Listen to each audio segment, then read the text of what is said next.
Jama'a barkanmu da sake saduwa a cikin shirin a rana irin ta yau daga Tarihi TV tare da Maude Rabi'u Gwadabe.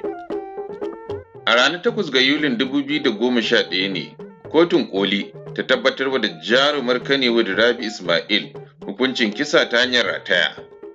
Rabi Isma'il 'yar asalin Auci ce ta jihar Edo amma haifaffiyar Tudun Wada Kano. Ta fito a fina-finan Kannywood da suka haɗa da Tsumagiya da Aya da Manakisa. A ranar Kirsimetin 2002 ne Rabi ta tunkuɗe saurayinta Auwalu Ibrahim Zazu cikin ruwan tiga inda rai halinsa. Amma kafin ta tsindama shi cikin kogin sai da ta ba shi cakulet ɗin eclairs wacce ta yi wa cushe da ƙwayar maganin bacci. Sai bayan da Rabi ta tabbatar ya fita hayyacinsa sai ta lalube aljihunsa ta cire naira 100,000 sannan ta tunkuɗa shi cikin ruwan. Wannan ya tabbatar da cewa dama da niyyar kisa Rabi ta tura Auwalu Zazu a cikin ruwa.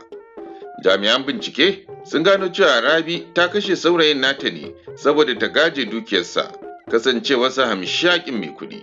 Don haka, a ranar 5 ga Janairun 2005, babbar kotun jihar Kano ta same ta da laifin kisan kai. Mai shari'a Hallir Muhammad Abdullahi kuma ya yanke mata hukuncin kisa ta hanyar rataya. Sai dai Rabi ta ɗaga ƙara zuwa kotun ɗaukaka ƙara da ke Kaduna. A nan ma dai kotun ta tabbatar da Rabi laifinta. Daga nan kuma sai Kotun Ƙoli da ke Abuja. Inda a rana irin ta yau ne, wato 8 ga Yulin 2011, kotun ta tabbatar mata da kisa ta hanyar rataya. Alƙalan kotun guda 7 ƙarƙashin mai shari'a Francis Fedodi Tabayi sun ce sun gamsu da hujjojin da aka gabatar gaban kotun farko. Don haka suka tabbatar mata da hukuncin kisa ta hanyar rataya. Sai dai kamar a fim, a ranar 16 ga Disamban 2011 sai Rabi Isma'il ta yi ɓatan dabo daga gidan yarin Hadeja inda aka neme ta aka rasa. Bayanai sun ce a Kano aka fara tsare Rabi sannan aka mayar da ita kurkukun Kaduna lokacin da ta ɗaukaka ƙara. A can ne kuma ta zama jan wuya ta hanyar safarar sigari da tabar wiwi. Har ma an yi zargin cewa Rabi tana shalhoriyarta ne da manyan jami'an birsin a lokacin da take tsaron. Bayan da Kotun Ƙoli ta tabbatar mata da hukuncin kisa, sai aka sauya mata matsuguni zuwa Hadeja. A Hadejan ne ta yaudari wani babban ganduroba suka tsunduma kogin soyayya. Ana cikin wannan halin ne kuma ta nuna masa cewa ta mallaki miliyoyin naira, kuma da zai nema musu bizar Amurka ya fitar da ita daga kurkuku, za ta aure shi su tare a can su yi ta cin duniyar su da tsinke. Ilai kuwa ranar 16 ga Disamban 2011 sai jami'in nan ya yi hanyar da Rabi ta silale daga kurkuku.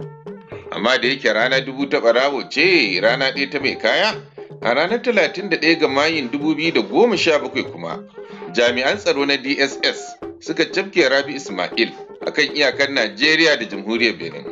Daga nan suka miƙa ta ga hukumar kula da gidajen kurkuku ta ƙasa waɗanda suka sama mata gurbi a kurkukun Kuje da ke birnin tarayya Abuja. Shi kuma gandiroban da ya taimaka mata an rage masa mukami tare da sauya masa wurin aiki. Hakan dai bai yi wa abokan aikinsa da yawa daɗi ba, kasancewar laifinsa ya cancanci kora da gurfana gaban kotu. A madadin waɗanda suka taimaka shirin ya iso gare ku, Maude Rabi'u Gwadabe ke cewa ku kasance da Tarihi TV a YouTube da Facebook domin jin muhimman abubuwan da suka faru a tarihi a kowace rana.